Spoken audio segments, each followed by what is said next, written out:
Hello students, NBF school की online video classes में आपका स्वागत है, जिसमें हम बात कर रहे हैं 12th मैथ्स चैप्टर नंबर 3 आव्यू मैट्रिक्स के बारे में। पिछली क्लास में हमने बात की थी आव्यू की परिभाषा, उसके प्रकार और उसके गुणधर्म के बारे में। तो वहाँ हमने क्या देखा था? सबसे पहले बात की थी हमने आव्यू की परिभाषा एवं संकेतन की। तो आव्यू की परिभाषा क्या होती थी? वहाँ हमने देखा था कि आव्यू एक प्रकार का संख्याओं व राशियों का आयताकार या वर्गाकार क्रम विन्यास होता है, जिसमें संख्याओं को पंक्तियों एवं स्तंभों के रूप में लिखा जाता है। तो आव्यू क्या होता है? एक प्रकार का संख्याओं या राशियों का आयताकार या वर्गाकार क्रम विन्यास होता है, जिसमें संख्याओं को क्या करते हैं? पंक्तियों में स्तंभों के रूप में लिखा जाता है। तो संख्याओं की बात करें, जैसे हमारे पास कुछ संख्याएं हैं, ये कुछ संख्याएं हैं। तो आव्यू के लिए क्या करना होता है? इसको पंक्तियों और स्तंभों के रूप में लिखा जाता है। जैसे इनको पंक्तियों और स्तंभों के रूप में व्यक्त करते हैं। तो ये क्या होता है? फिर बात की थी हमने कि आव्यू में क्या करते हैं? संख्याओं और या राशियों को किसी कोष्टक में बंद करके लिखते हैं, या तो इसको छोटे कोष्टक में या फिर क्या करते हैं? बड़े कोष्टक में बंद करके लिखते हैं। यहाँ पे जो संख्याएं क्षैतिज रेखा के रूप में लिखी जाती है, उन्हें तो आव्यू की पंक्तियां कहते हैं, और जो संख्याएं ऊर्ध्वाधर रेखाओं के रूप में लिखी जाती है, उन्हें स्तंभ कहते हैं। और आव्यू में जो कोष्टक में जो संख्याएं लिखी जाती है, उनको आव्यू के अवयव कहते हैं। फिर बात की थी हमने संकेतन की कि आव्यू में क्या करते हैं? आव्यू को अंग्रेजी वर्णमाला के बड़े अक्षरों से, कैपिटल लेटर से व्यक्त करते हैं। जैसे कैपिटल A, B, C, इस तरह से इनसे व्यक्त करते हैं। तो ये थी आव्यू की परिभाषा एवं संकेतन। फिर इसके बाद देखा हमने आव्यू का क्रम। आव्यू का क्रम देखा, ऑर्डर। तो किसी आव्यू का क्रम किस तरह से लिखते हैं? यदि किसी आव्यू में m पंक्तियां एवं n स्तंभ हैं, तो उसका क्रम या ऑर्डर m क्रॉस n से लिखा जाता है। यदि किसी आव्यू में m पंक्तियां एवं n स्तंभ है, तो उसका क्रम m क्रॉस n से लिखा जाता है। यहाँ पहले पंक्तियों की संख्या लिखी जाती है और फिर स्तंभों की संख्या लिखी जाती है। जैसे किसी m क्रॉस n के मैट्रिक्स या आव्यू की बात करें, जैसे यह आव्यू आपके पास है, तो इसका क्रम की बात करें तो क्रम क्या होता है? पहले स्तंभों की संख्या लिखी जाती है या पहले पंक्तियों की संख्या लिखी जाती है। जैसे इसमें कितनी पंक्तियां हैं? 2 पंक्तियां हैं। फिर लिखी जाती है स्तंभों की संख्या, तो 2 क्रॉस, यहाँ पे स्तंभ कितने हैं? 3। तो 2 क्रॉस 3 क्या है? इसका क्रम है, ऑर्डर है। इसी तरह से जैसे हम m क्रॉस n के क्रम के किसी आव्यू की बात करते हैं, तो वो किस तरह से लिखा जाएगा?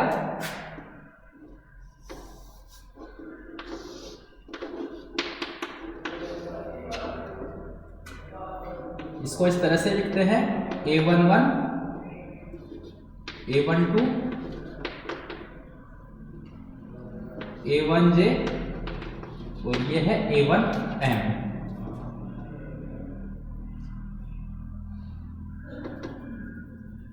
यह है A1M। फिर है A21, A22, A2J और यह है A2M। फिर है जैसे इस तरह से AI1, AI2, ये AIJ है और यह है AIN। और आगे है MV पंक्ति, AM1, AM2, AMJ और AMN। तो इस तरह से यह आपका M क्रॉस N का कोई आव्यूह है। इसे संक्षेप में या शॉर्ट रूप में AIJ से भी व्यक्त करते हैं। तो यहाँ बात की हमने आव्यूह की परिभाषा, संकेतन और उसके क्रम की। फिर इसके बाद देखा था हमने आव्यूह का प्रकार।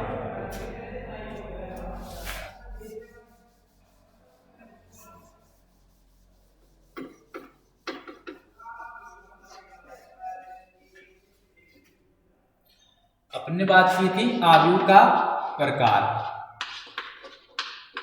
या आव्यूह के प्रकार।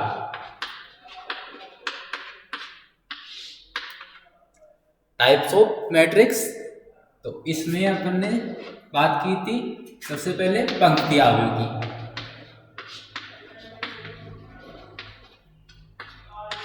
रो मैट्रिक्स। तो इसमें क्या देखा था कि यदि किसी आव्यूह में केवल एक ही पंक्ति होती है तो उसे पंक्ति आव्यूह कहते हैं।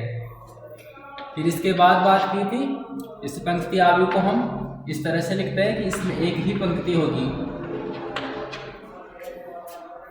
फिर बात की थी हमने स्तंभ आव्यूह की। तो स्तंभ आव्यूह क्या होता है? यदि किसी आव्यूह में केवल एक ही स्तंभ हो तो उसे स्तंभ आव्यूह या कॉलम मैट्रिक्स कहते हैं। जैसे यह आपका कोई स्तंभ आव्यूह है, इसका क्रम है 1 क्रॉस 3 और इसका क्रम है 3 क्रॉस, ये इसका क्रम है 3 क्रॉस 1। फिर बात की हमने शून्य आव्यूह, जीरो मैट्रिक्स या फिर कहेंगे नल मैट्रिक्स। तो शून्य आव्यूह क्या होता है कि यदि किसी आव्यूह में सभी अवयव, यदि किसी आव्यूह के सभी अवयव जीरो या शून्य हो तो उसे शून्य आव्यूह या जीरो मैट्रिक्स कहते हैं। और इसे बड़े आकार के जीरो से लिखा जाता है। जैसे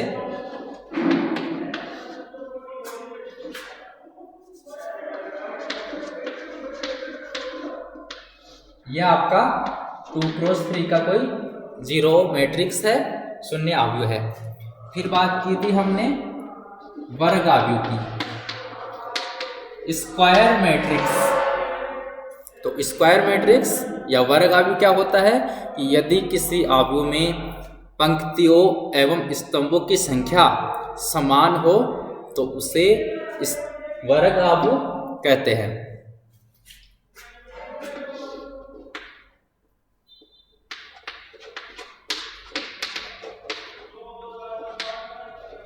जैसे यह है 3 क्रॉस 3 का कोई वर्ग आव्यूह है, स्क्वायर मैट्रिक्स है।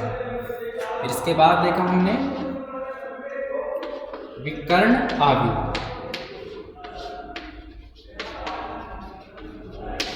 Diagonal matrix. तो विकर्ण आव्यूह क्या है कि यदि किसी वर्ग आव्यूह में मुख्य विकर्ण के सभी अवयव या मुख्य विकर्ण के अतिरिक्त सभी अवयव, मुख्य विकर्ण के अतिरिक्त सभी अवयव शून्य हो। अब यहाँ बात करते हैं कि मुख्य विकर्ण कौन सा है।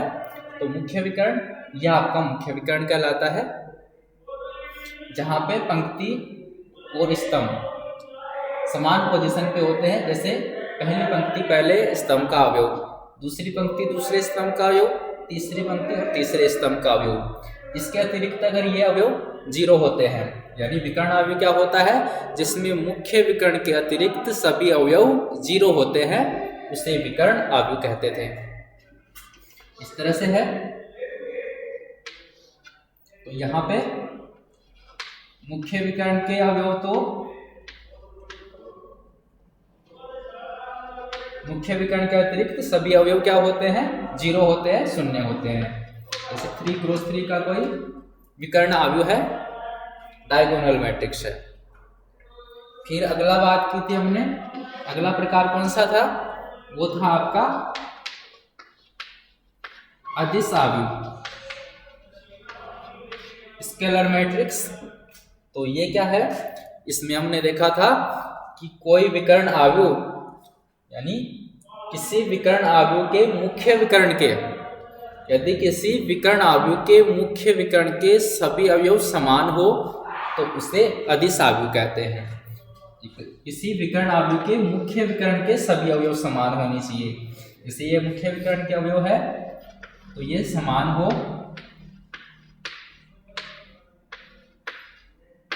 तो उसे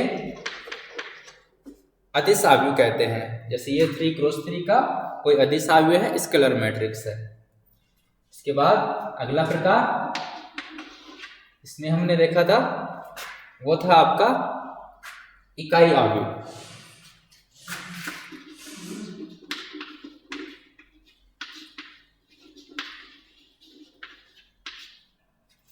यूनिट मैट्रिक्स या आइडेंटिटी मैट्रिक्स। तो इकाई अवयव क्या है कि यदि किसी विकर्ण अवयव में मुख्य विकर्ण के सभी अवयव इकाई या एक हो तो उसे इकाई अवयव कहते हैं और इसे I से व्यक्त करते हैं।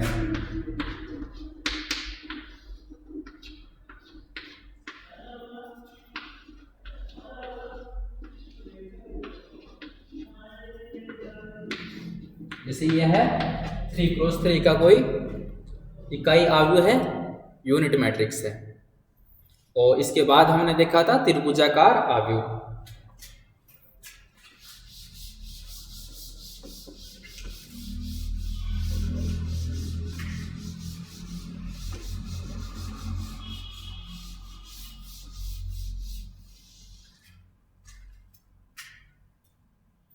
तो फिर हमने बात की है, 8वां प्रकार देखा था त्रिभुजाकार अवयव।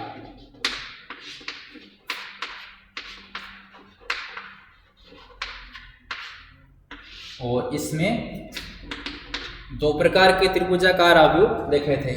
और पहला देखा था हमें ऊपरी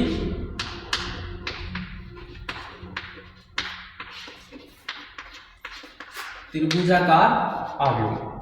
तो सबसे पहले बात की थी, इसमें 2 प्रकार थे। पहला प्रकार देखा था ऊपरी त्रिभुजाकार अवयव, अपर ट्राइगोनल मैट्रिक्स। तो इसमें क्या देखा था कि यदि किसी वर्ग अवयव में मुख्य विकर्ण के नीचे के सभी अवयव शून्य हो तो उसे ऊपरी त्रिभुजाकार अवयव कहते हैं। इस तरह से है,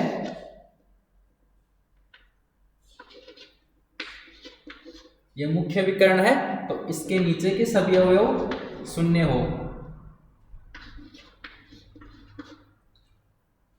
तो ऊपर की ओर त्रिभुज का निर्माण होता है, इसलिए इसे क्या कहते हैं, ऊपरी त्रिभुजाकार अवयव कहते हैं। और इसका दूसरा टाइप देखा था निम्न त्रिभुजाकार अवयव।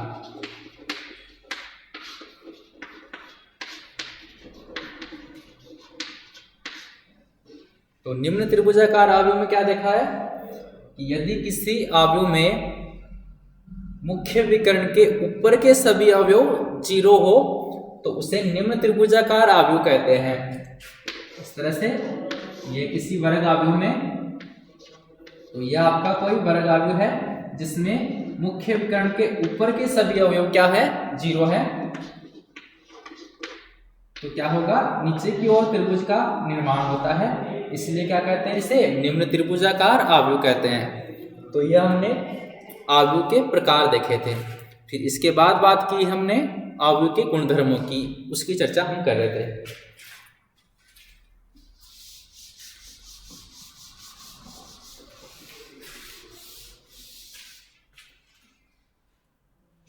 तो यहां बात कर रहे थे हम अवयव के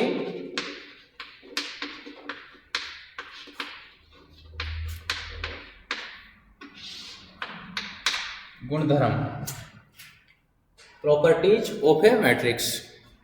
और इसमें हमने 2 गुणधर्मों की बात की थी। सबसे पहला बात किया था हमने परिवर्त अवयव।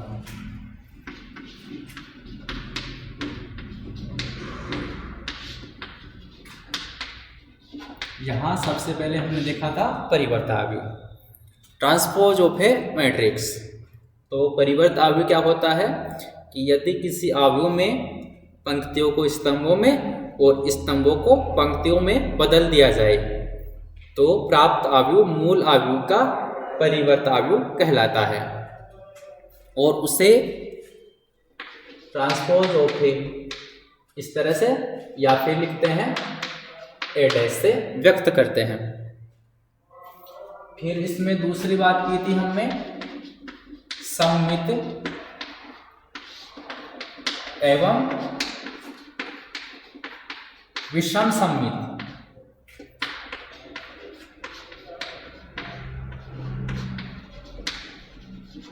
आव्यूह सिमेट्रिक और skew symmetric and skew symmetric matrix.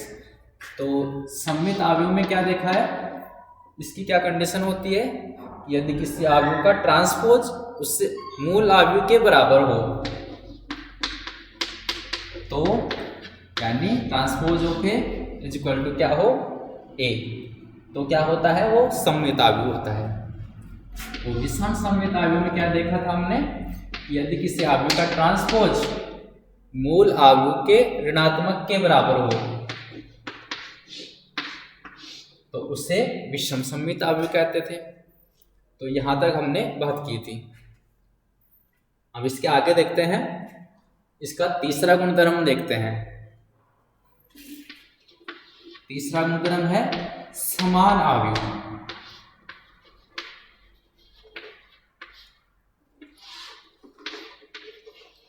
Equal matrix.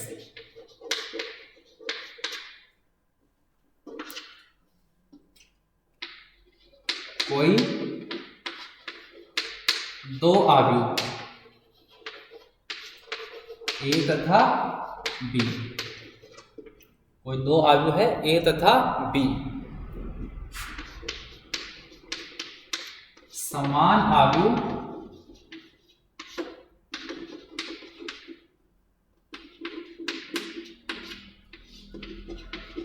कहलाते हैं यदि इनके क्रम समान हो तथा इनके संगत अवयव समान हो। तो कोई दो आव्यूह ए तथा बी समान आव्यूह कब कहलाते हैं, जब उनके क्रम समान हो तथा इनके संगत अवयव समान हो। तो समान आव्यूह के लिए दो कंडीशन है। पहली कंडीशन है कि इनका क्रम समान होना चाहिए और दूसरी कंडीशन है कि उनके संगत अवयव भी क्या होने चाहिए, समान होने चाहिए। और जब ये समान आव्यूह होते हैं तो उसे A इक्वल टू बी इस तरह से व्यक्त करते हैं।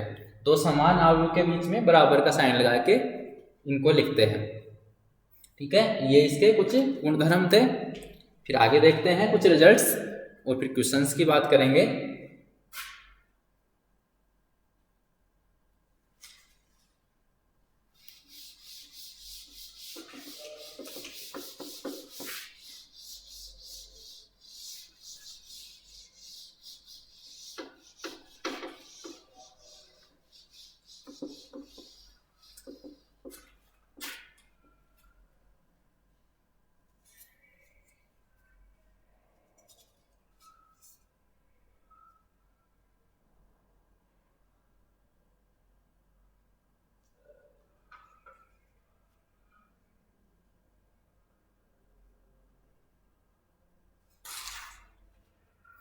तो हम बात कर रहे हैं कुछ विशेष परिणाम की।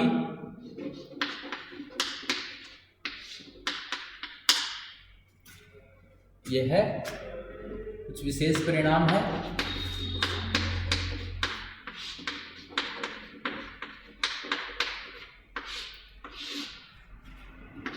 सबसे पहले है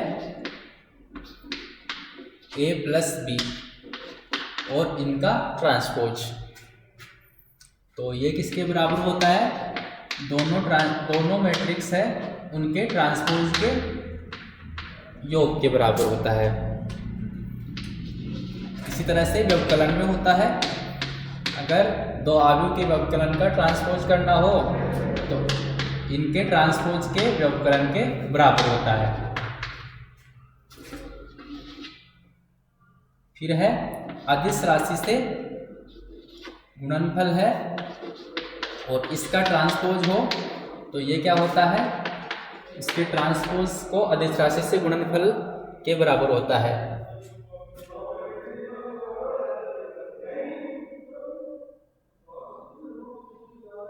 और चौथा है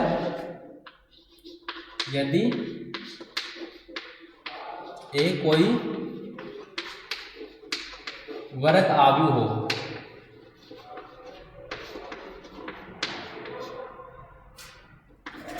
तो ए प्लस ए का ट्रांसपोज एक सममित अवयव और a माइनस ए का ट्रांसपोज एक विषम सममित अवयव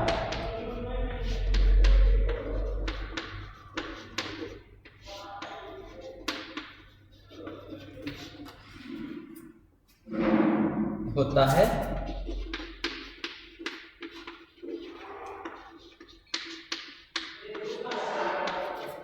यानी ए कोई वर्ग अवयव है तो ए प्लस ए का ट्रांसपोज एक सममित अवयव होता है और ए माइनस ए का ट्रांसपोज एक विषम सममित अवयव होता है।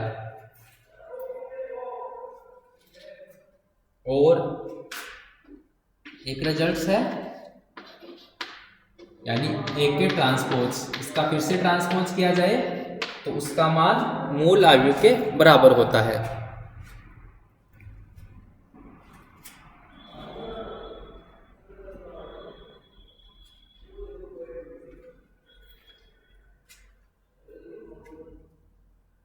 इसी में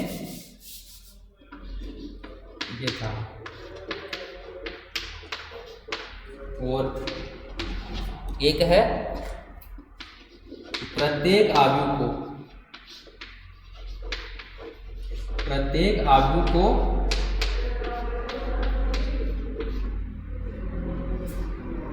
एक सममित एवं विषम सममित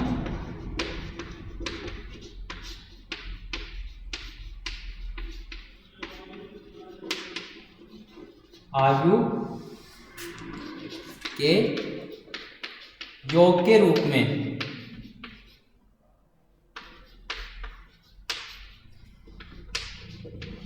निम्न प्रकार से लिख सकते हैं। निम्न प्रकार लिखा जा सकता है। इसे ए है तो इसे एक सममित और विषम सममित अवयव के योग के रूप में लिखा जाता है। इस तरह से लिखते हैं जैसे ए कोई अवयव है तो ए प्लस ए का ट्रांसपोज प्लस 1/2 ए माइनस ए का ट्रांसपोज। जहाँ पे क्या होता है ए प्लस ए का ट्रांसपोज, यह भी अपन ने देखा है एक सममित अवयव होता है, और ए माइनस ए का ट्रांसपोज ये क्या है एक विषम सममित अवयव होता है। तो किसी अवयव को सममित और विषम सममित अवयव के योग के रूप में लिखा जा सकता है। और यह है वर्ग अवयव, प्रत्येक वर्ग अवयव। तो ये कुछ विशेष परिणाम थे। अब इनके कुछ एग्जाम्पल देखते हैं।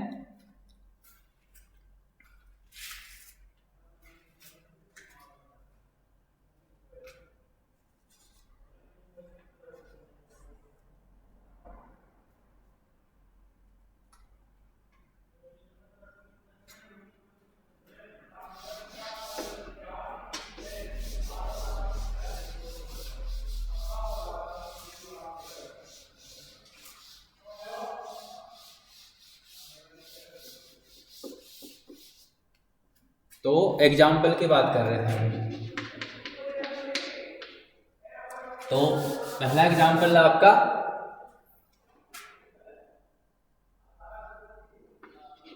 अवयव कोई अवयव है ए और जिसके अवयव आपके पास ये दिए हैं,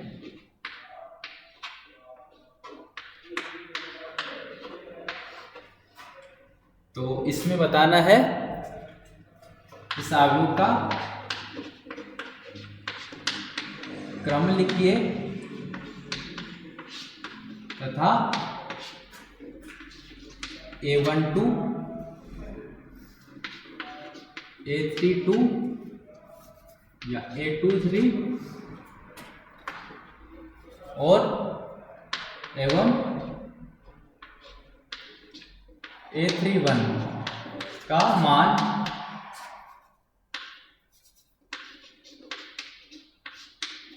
ज्ञात कीजिए। ये आपका कोई एग्जाम्पल है।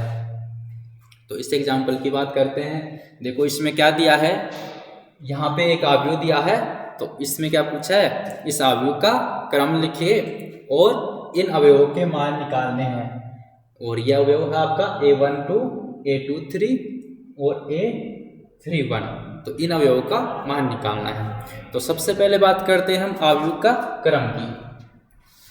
तो अवयव का क्रम किस तरह से लिखा जाता है, उनकी पंक्ति और स्तंभों के क्रॉस प्रोडक्ट के रूप में। तो जैसे यहाँ अवयव ए में कितनी पंक्तियां है, तो यहाँ पे कितनी है, 3 पंक्तियां, एवं स्तंभ कितने हैं, यहाँ 3 ही स्तंभ है।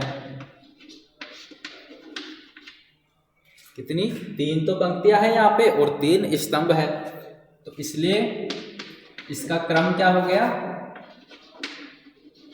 अवयव का क्रम। तो अवयव का क्रम कौन सा होगा, पंक्ति, यहाँ पंक्तियों की संख्या 3 है और स्तंभों की संख्या 3, तो 3 क्रॉस 3 ये इसका क्या हो गया, क्रम हो गया। फिर बात कर रहे थे हम इन अवयवों का मान निकालना है। तो पहला अवयव है आपके पास A12, तो A12 का मान निकालना है।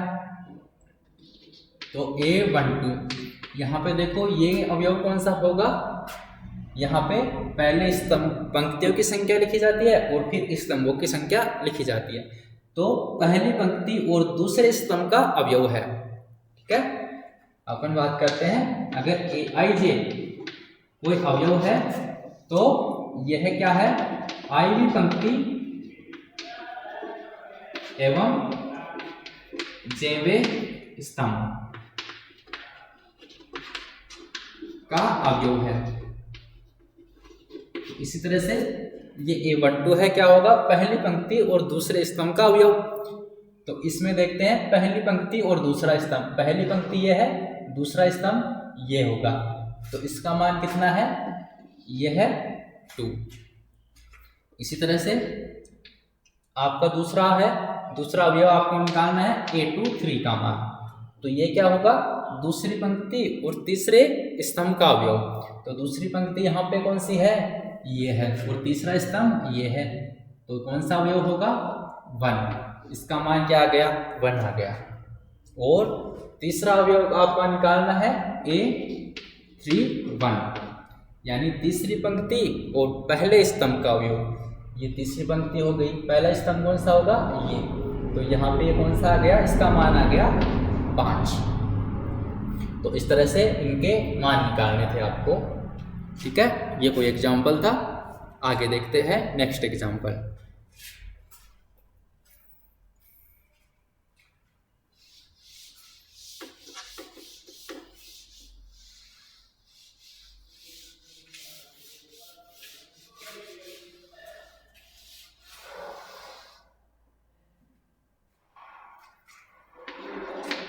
एक एग्जाम्पल और देखते हैं। यदि किसी अवयव में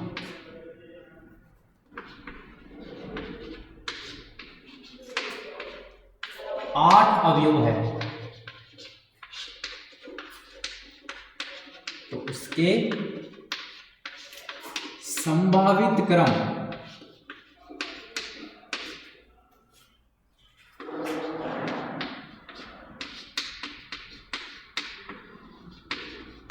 क्रम लिखिए कि यदि किसी अवयव में 8 अवयव है तो उसके संभावित क्रम क्या होंगे वो आपको लिखने हैं।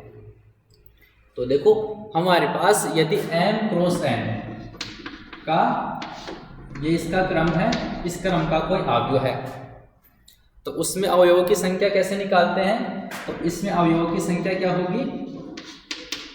mn होती है, यानी पंक्तियों और स्तंभों की संख्या को गुणा करके इनके अवयवों की संख्या निकाली जाती है। ठीक है, तो यहाँ बात कर रहे थे कि इसमें 8 अवयव है। अवयव की संख्या तो आपके पास दी है, क्रम बताना आपको कि इसके क्रम कौन कौन से हो सकते हैं।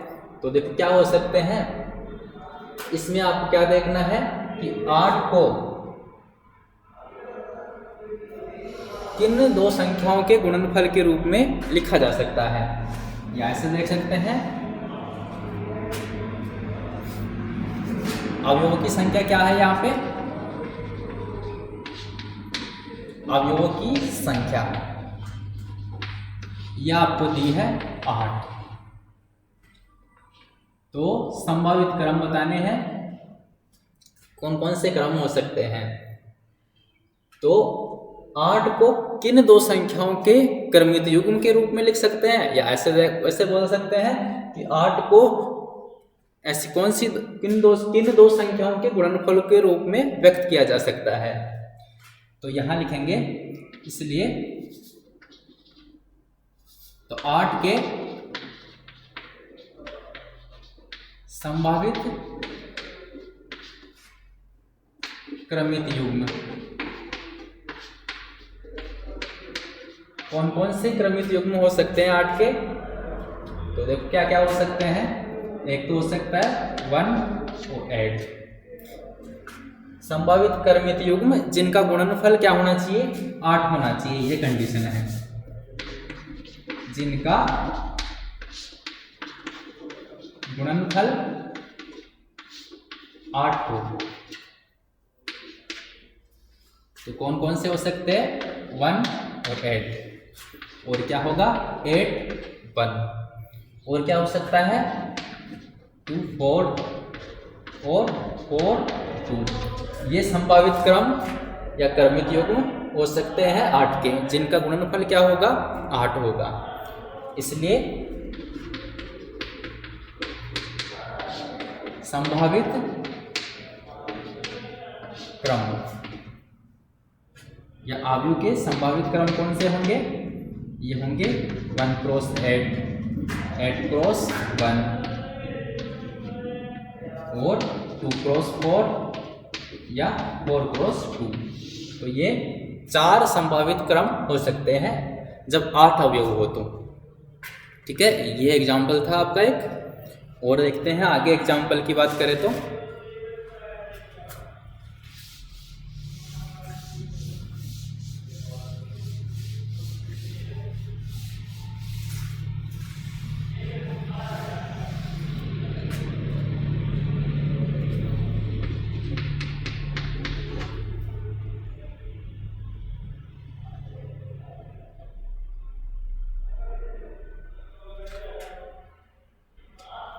ये है आपकी बुक का पहला एग्जाम्पल, फर्स्ट एग्जाम्पल, और ये दिया है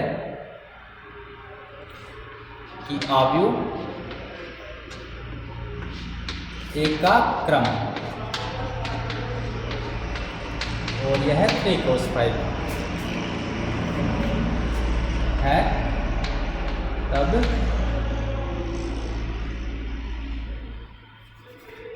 और यहां दिया आपके पास R ए का कोई पंक्ति अवयव है तथा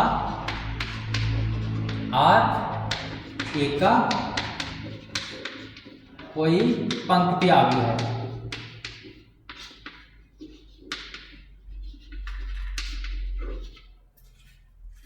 तो R का क्रम लिखिए।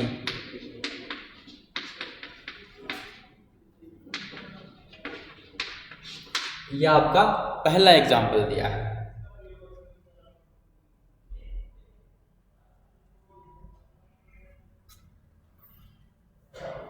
तो यहां बात करते हैं हम, इस अवयव का क्रम तो क्या दिया है 3 क्रॉस 5। तो R क्या है, कोई पंक्ति आव्यूह है, तो इसका क्रम क्या होगा। हमें पता है पंक्ति आव्यूह में क्या होते हैं, केवल एक पंक्ति होती है, स्तंभ कितने भी हो सकते हैं। तो यहाँ देखते हैं क्या दिया आपको, एक का क्रम, और यह है 3 क्रॉस 5। ठीक है, तो इसलिए ए में पंक्तियों की संख्या क्या है,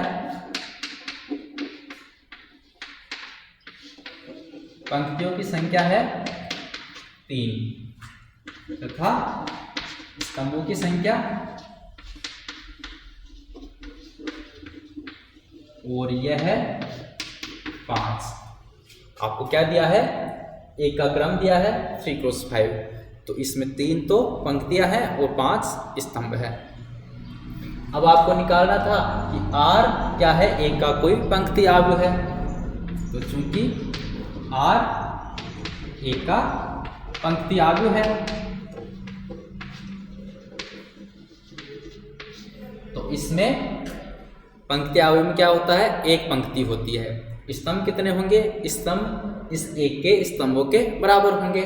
जितने स्तंभ ए में है उतने क्या होंगे, आर में होंगे, लेकिन आर क्या है, पंक्ति आव्यूह है, इसलिए इसमें क्या होगा, पंक्तियों की संख्या 1 होगी।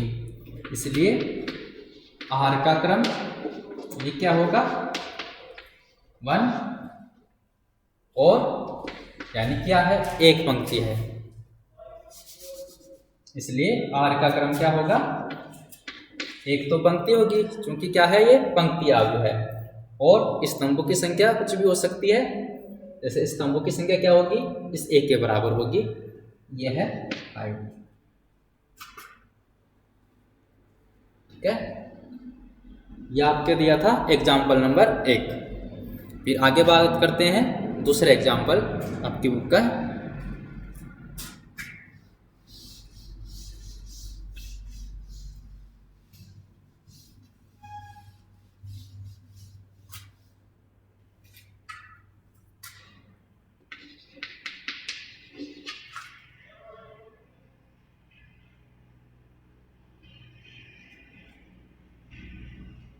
और यह है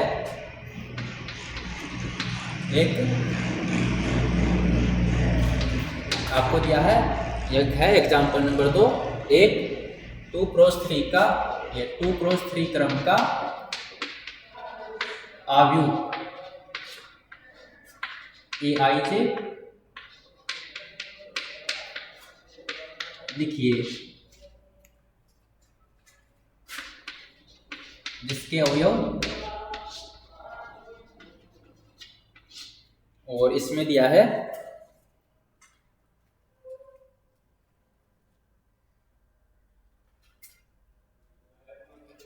पहला है AIJ, इसका अवयव क्या है, AIJ, यह है 2i प्लस j, और दूसरा है इसका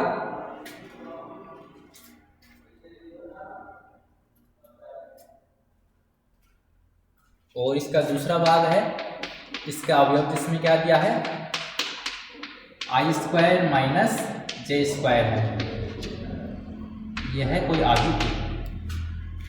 तो आपका है एग्जाम्पल दूसरा। आपकी बुक का दूसरा एग्जाम्पल क्या दिया है, यह है कि एक 2 क्रॉस 3 क्रम का आव्यूह A = AIJ लिखिए, जिसके अवयव क्या है, ये दिया है इसमें, इसके अवयव क्या हो, 2i प्लस j, या दूसरा भाग है इसका i² माइनस j² है। तो इसका पहला भाग देखते हैं। इसके सॉल्यूशन की बात करें तो क्या है, यहाँ पे आपके पास दिया है आव्यूह AIJ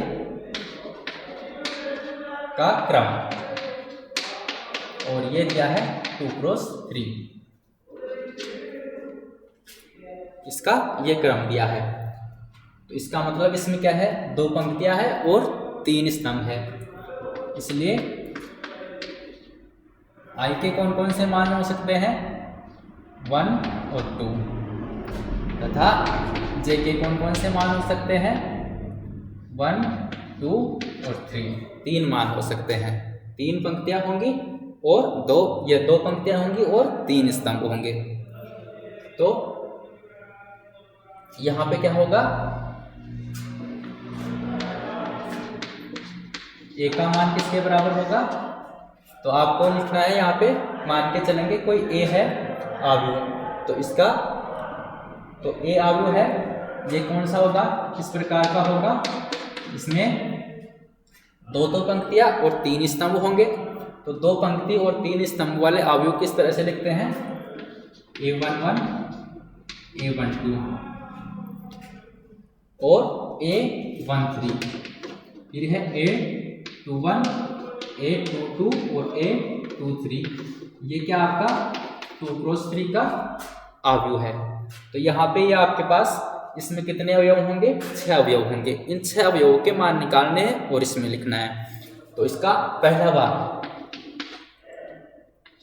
जिसमें क्या है, aij का मान दिया है 2i + j। तो सबसे पहले निकालते हैं A11, तो 2i और j का मान 1 1 लिखना है। तो ये क्या होगा, 2 × 1 2 और +1 कितना 3। इसी तरह से फिर निकालेंगे A12 का मान, और ये क्या हो गया, i का मान तो कितना है, i का मान तो इसमें दिया है 1 और j का मान क्या दिया है 2। तो इस तरह से इसका मान क्या आ गया 4। फिर निकालना है A13, तो ये क्या है 2i + j, तो 2 × 1 + 3। इस तरह से इसका मान क्या आ गया 5 आ गया। ठीक है, फिर निकालना आपको A21, तो क्या हो गया, इसमें लिखना है 2 × यहाँ पंक्ति कौन सी है, दूसरी पंक्ति और पहला स्तंभ, तो +1। तो यहाँ पे क्या आ गया मान 5। फिर है A22, तो यहाँ पे i और j का मान लिखेंगे, 2 × दूसरी पंक्ति तो 2 और ये है +2। तो ये क्या हो गया, ये आपके पास आ गए 6। फिर निकालना आपको A23 का मान, यानी दूसरी पंक्ति और तीसरे स्तंभ का मान। तो इसमें मान लिखते हैं 2 × i, यानी पंक्ति का नंबर है, तो ये कितनी है 2 + 3, और इसका मान क्या आ गया, यह आपके पास आ गए 7। तो इस तरह से इसके सारे अवयव अपन ने निकाल लिए, और आपके पास ये मैट्रिक्स था, तो इसमें मान लिख देते हैं। तो आता है A = क्या हो गया, ये जो भी आपके पास इसके अवयव आए हैं इन सभी का मान लिखना है।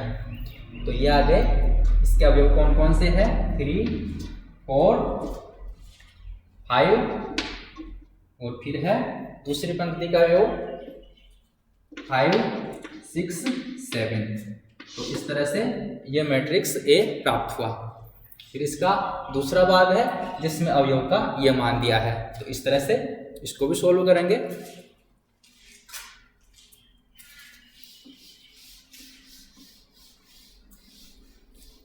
तो इसका दूसरा भाग देखते हैं।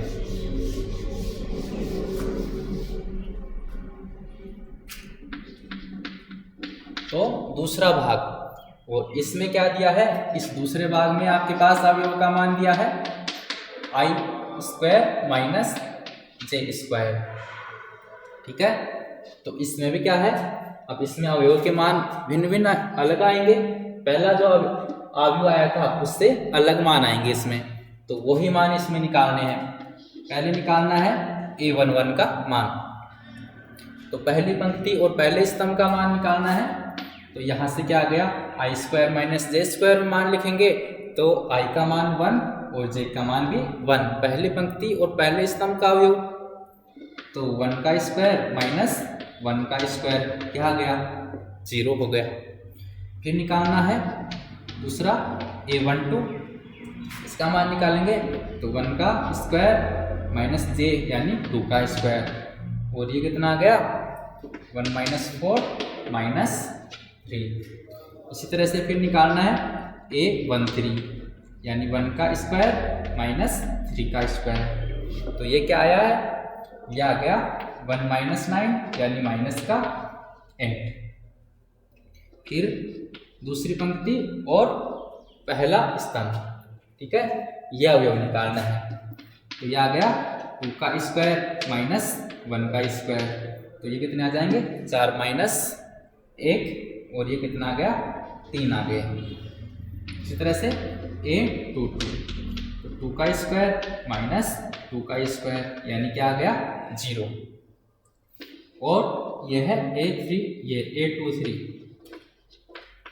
2 का स्क्वायर माइनस 3 का स्क्वायर, और ये क्या आ गए 4 माइनस 9 यानी माइनस 5। इस तरह से ये सभी अवयवों के मान आ गए, और ये सारे अवयव क्या करेंगे, इस मैट्रिक्स में लिखने हैं। तो होता है a इक्वल टू, ये क्या आ गया, इसमें सभी के मान लिखना है। तो पहली पंक्ति क्या है, ये आपके पास है 0 माइनस 3 माइनस 8, और ये है 3 0 माइनस 5। तो इस तरह से 2 क्रॉस 3 का यह अवयव प्राप्त हुआ। तो ठीक है, ये आपके एग्जाम्पल थे। बाकी एग्जाम्पल की बात करेंगे हम नेक्स्ट क्लास में।